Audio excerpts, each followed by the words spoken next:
Guys, Jake Blow here, the Habitat Pro. I cut my teeth in the Big Fork in Grand Rapids area of Minnesota, basically trying to find clear cuts every year and hunt on the downwind side of them, kind of seeing how bucks like to play with those. And what I've learned in those is that the forestry operations that go on where it's on state land and the forester comes in and does a clear cut sometimes benefits things and sometimes it doesn't really enhance hunting. So while I'm all for getting a forestry stewardship plan, putting that in place and getting paid for your land, sometimes you want somebody who is looking at it from more of a deer hunting aspect, so that to actually plan the logging operation, where the logger is going to cut and what he's going to take, so that you know your hunting is going to be enhanced as well as your woods for wildlife. So I'm going to show you something that I found when the boots were on the ground today on this operation, a place where we hadn't planned on doing a lot of logging, but once we kind of got in there and found things, it definitely presented itself as a place where it's going to be a high priority for the logger this winter. The line for the logger is actually right now about 50 yards down at the low spot there, and it runs pretty much east-west. However, when we found this up here, there's a nice gentle rise, goes up and then drops down.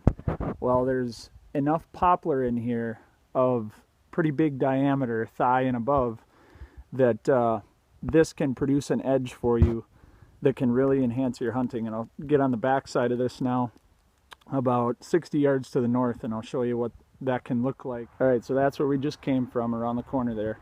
This is the travel corridor that runs down a ridge between two ponds, a funnel that you can see on topo maps. That's an easy one to find. There's always a trail there. And then as it comes around here, this one was more subtle on the topo, but we figured it was here because it's got about a 6-foot drop in elevation, which is enough to hide a human walking, even if there's no leaf cover off to, you know, the ridge top. So right now what I'm doing is walking the travel corridor that they already like to use on a south wind. And here we go. This is a perfect view of it. You see how there's pretty much nothing going off to the south there. Once these leaves drop, I mean, the hinge cuts are there, but it's really not a whole lot of cover. So I don't know that this will be a huge daytime use. However, we've got a lot of good alder brush and birch brush by this little slough down here. It really drops in there. So this is a natural funnel. But what we can do here that a forestry guy or a logger is probably going to look at this and go, you know what, it's not really worth my time in there. Well, we know we've already got them coming in for 60 to 100 acres, so we're going to make sure that this enhances our hunting, and I've already marked off the orange paint there where I need them to come. So we're going to bring them from the back side of this so we don't destroy the front edge aesthetics of the property. And then, since this is such a heavy south exposure, all of this is going to be in front of the camera to the south is going to be amazing poplar regeneration. We've marked all of the maple and the red oak that is thigh diameter or over, so that we can really knock down the canopy, and then the poplar is really going to take over. So we're going to have a fantastic edge right here of poplar in front of us, and then we've already got the edge of alders off to our north. So once these get off to our north, get the sun from the south, they're really going to explode as well. Here's some of the huge poplar that's in here. The root system of these poplars is just going to go crazy once this canopy is out of the way. Most of the huge diameter trees that you see are poplar.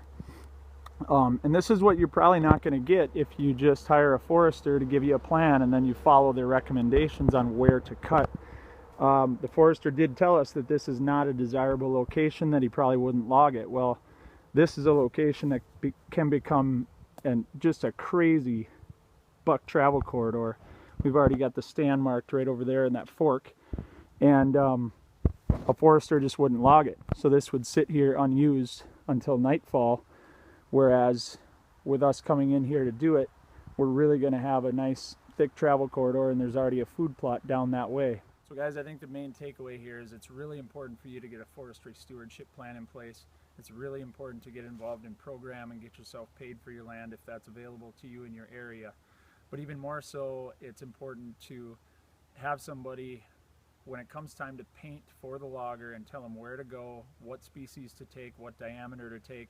Those are all pretty big decisions, and they have to be made before the contract is drawn up.